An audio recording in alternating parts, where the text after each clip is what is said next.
Research and Advisory is proud to present the Trending Echoes podcast from the Global Media Congress in Abu Dhabi today on the 16th of November 2023.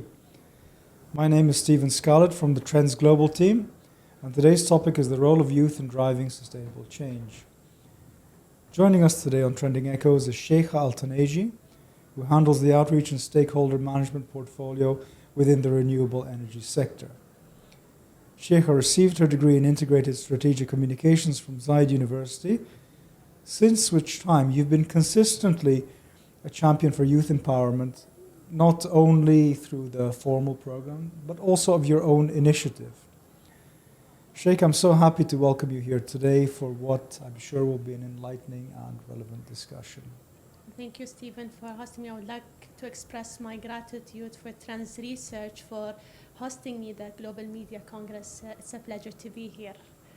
And it's our pleasure. We're sure it's going to be a wonderful and above all relevant, policy discussion to youth. I noticed that your experience is characterized by a twin commitment both to climate matters, and this predates COP, well before COP, and also to the cause of youth empowerment. Now, normally when we see a combination of our daily lives with our personal values and our deeply held beliefs, we get an extraordinary result. But Sheikha, can you just tell our listeners, who is Sheikha? Who is Sheikha? That's a good question. I always remind myself every while and then. Sheikha is a young professional who started her sustainability path 5 years ago, working for a company that invests in renewable energy. And this journey has sparked my curiosity to learn and grow further in the field of sustainability, let's say. And I've always had that passion to serve the community since I was a kid. So I've always liked to volunteer and be out to serve the community, provide help as much as I can. And when I've entered the career path, it has grown my passion further and further to one of the things that I really enjoy doing, which is empowering youth. As a youth, serving youth, understanding our need, and connecting with all of the youth around the world, and being part of this change is something that I'm very much grateful for. And I would like to share with you maybe a short story that I had back then as a mission back in Sharm el-Sheikh, Egypt. One of the activities that we've done there was the scuba diving experience. And the thing is, interesting fact, I don't know how to swim. So we went there on a boat, and I wasn't really planning to do anything, just to sit and chill and enjoy the sea. Right. So what happened is my colleague came in and was like, by the way, you're going to swim. You're going to dive. I'm like, there's no way. I don't know how to swim. He's like, well, you don't need to know how to swim because you actually go under the water. I'm like, but I'm afraid of the sea. He said, you will have a training professional with you, and there will be around 5 people around you to make sure that nothing happens to you. So I had this overthinking and hesitated to do it or not, Understandably. And overthinking really destroys a lot of opportunities in life. So I was like, Sheikha, don't overthink. It's a great opportunity. You're going to enjoy it. Just do it. So I felt the fear, but did it anyhow.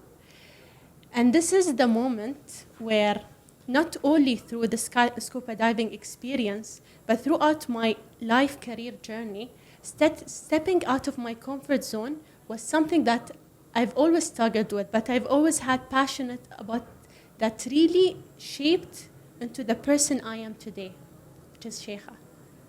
So this is how I would end it with, who am I? Well, that's incredible. And, in a few words, you touched on many important ideas. I like when you say that there was fear, which is very understandable, actually, in the scenario of scuba diving when you don't swim. But you did it anyway.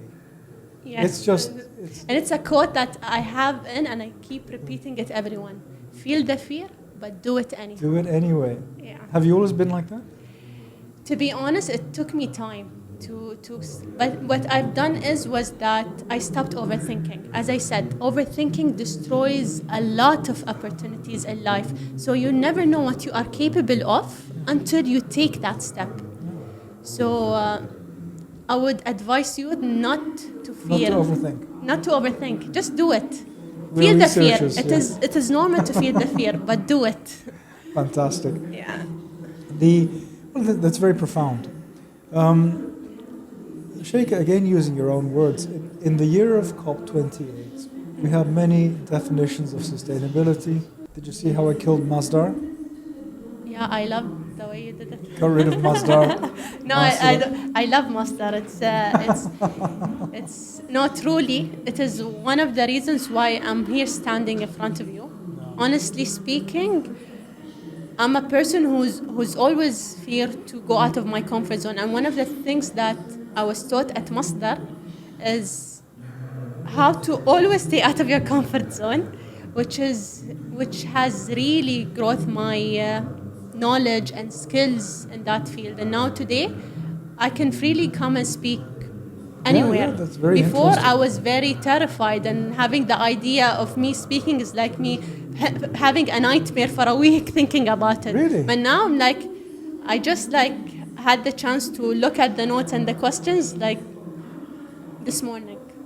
Yeah, I mean that's And because it's something very that natural. you know it by heart. It's your expertise. So, That's the difference. but it's like because it's a podcast, so I'm trying my best to say like to pick the right words for Right it messages. to make sure it's powerful and it's not about quantity. It's about quality. About the quality. Yeah. This is very important. Sheikha, in the year of COP28, we've inevitably heard political and technical definitions of sustainability, with the mitigation, adaptation, finance, and other thematic elements. But we're interested to hear from you. What does sustainability mean to you?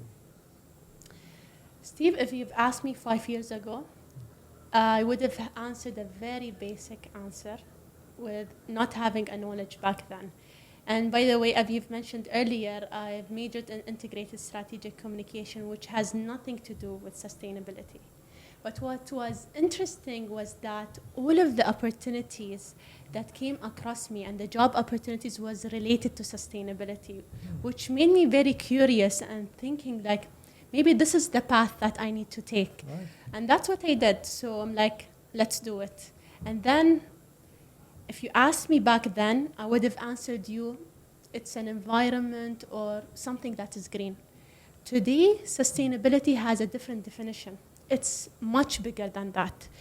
And I always like to start with the late founding father, Sheikh Zayed bin Sultan Al Nahyan. He used to live his life sustainably in all 3 pillars, let's say, social, economical, and environmental. So sustainability is a lifestyle. Sustainability is the actions that we take in our day-to-day life. It's what determines our future, the future of the next generation, and the future of our planet. So to me, sustainability is leaving our ego on the side and thinking of our planet as our home and family, a place where we want to live peacefully, a place where we want to raise our kids, connecting with nature, enjoying the beauty of nature, and just getting this fresh air. So we are here to continue where Sheikh Zayed has started, to continue the legacy until the next generation comes in and takes the lead. And this is what I believe as an individual is my role on this planet, is to serve my country and the overall planet for the next generation to come. Very well said, Sheikha. Very well said indeed. We've seen over the past few years, I don't know how many exactly, but there's been a profound institutional shift and policy shift in terms of youth not only being involved in, as peripheral players, but being at the table and often driving and leading decision making. So this is very different to 20 years ago or even 10 years ago, and it's a wonderful thing. Can you describe why it's so important for youth to be responsible citizens and active citizens within the climate change discourse? Well, today it's important for youth to understand the vision of the country, to understand what is lacking today.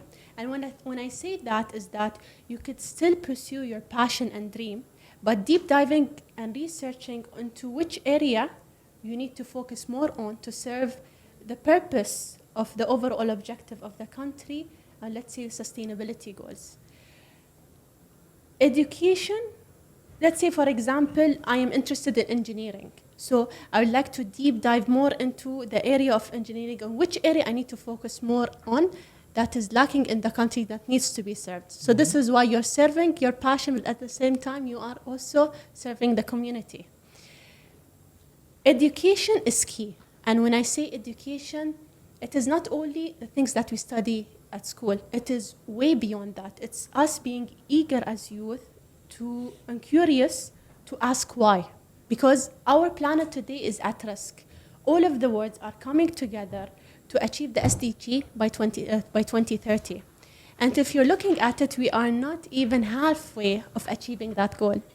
So, as a youth, we are the future, and we are responsible for this planet. We are the next generation, and we need to step up and take that action. And in order to advance in the sustainability agenda, young people need to be innovative, bold, and collaborative. The future of jobs and green jobs in the future will require skills in science, agriculture, green engineering, and technology. According to the 2030 skills, in order to success in the career work, it will include adaptability, resilience, and leadership. So are you as a youth curious and eager to achieve the green jobs? Are you willing to develop the emotional intelligence to educate the next generation or children about the importance of sustainability? You might tell me yes, but how? Okay, as a how, Steve, in the past year, maybe back in high school, we didn't have this awareness or education as we have today, or the opportunities that is provided for us today. And having said that, nowadays, if you ask a grade 2 or someone, a 10 years old boy or a girl, what is sustainability, they'll be able to speak about it forever. In fact, they will also be out there taking that step and sharing their voice. I know a lot of young entrepreneurs who is only less than 10 years old, who are climate advocates. Entrepreneurs. And I can say one of those names is Ghalia. She is one of the advocates of climate advocate. She steps up since she was a kid. She always shares her voice. She's always involved everywhere. And you know, there's also a lot of massive global conferences around the world that youth can take advantage of. And there's a lot nowadays youth programs and initiatives that young people can take part of. And one of those initiatives that I have in mind is the Youth for Sustainability. Programs like Youth for Sustainability is very impactful and important for youth to help them reach their goals and potentials. Such programs like this and being involved in these programs, it will help you develop your skills and knowledge to help you further develop your skills and potentially reach your sustainability goals. And not only that, platforms, be involved. I would advise you to be part of platforms that help you share your voice, voice out your ideas, take action, and really get educated on climate change crisis. So this is, I hope that I've answered your question. More than answered, and you've also given me a great idea. I think we have to bring that 10-year-old entrepreneur onto the podcast. Yes. Right? So she can... Sorry, her name is Ghaya. Okay. Ghaya. We'll make Ghaya a note of it. Al-Ahbabi. Yeah. We're all about different perspectives. That's what gives life to to research and discourse and all these things. So why not? If she's 10 and she has something to say, we'll bring her. Yeah, she would be a great fit to this show. Terrific.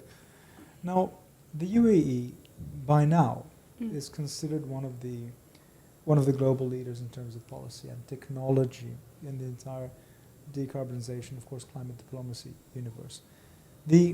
And in many ways, UAE youth reflect that leadership through people such as yourself and your activities and your commitment.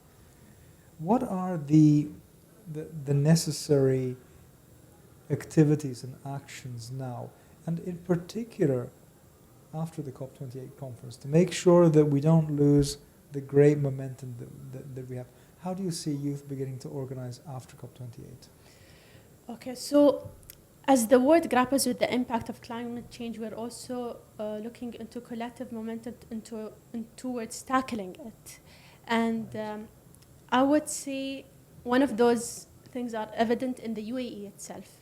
And I would say one of the greatest investment in the UAE is youth. Youth are our greatest asset as we look forward to achieve the sustainability agenda.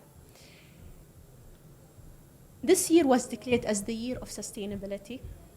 And earlier this year, Abu Dhabi has hosted one of the largest global gatherings in the world, Abu Dhabi Sustainability Week, which attracted over 13,000 delegates, heads of states, innovators, entrepreneurs from all around the world coming together to share their knowledge, showcase innovation, and outline strategy as we work together to achieve the net zero emission. And in less than 2 weeks' time, the UAE will be hosting the UN Climate Change Conference COP28. So you see, as climate change poses challenges, it also provides opportunities for young, passionate young people who is eager to make a change. So I would advise young people, aside of that, this conference is very important. This is where all of the people around the world come together to look into what has been achieved as a Paris Agreement and what are we planning to do to take this forward to the next COP. So every voices matter. The voice of youth matters. We are all responsible and we all need to step up and take the most out of it. And one thing I would also advise youth is to collaborate, network, build on your network, connect with like-minded people. These type of things will always come up with results such as maybe coming up with an innovative solutions or maybe opening your online entrepreneur that will help you achieve your the sustainability goals or one of the causes that is happening nowadays, the climate change. Networking is key, right? Networking is key. Collaborate and network. Especially since now we're going to have international youth delegates, participants. Imagine what an opportunity. Exactly. It's going to be amazing. I know that you're going to be there. Of course. For the entire 2 weeks. Of course. I'll be there. Sheikha, I'm convinced that the older we get, the perspective changes. You've touched on this a little bit, with the ability to just proceed with your plans, right? Exactly. And we tend to, from my generation, maybe tend to overanalyze and be really sure that what we're doing is correct and is going to work and all that before we do it. Climate change is defined as a wicked problem. Have you heard that before? It means very, very complex. Yes. Complex, uncertain outcomes, many, many variables.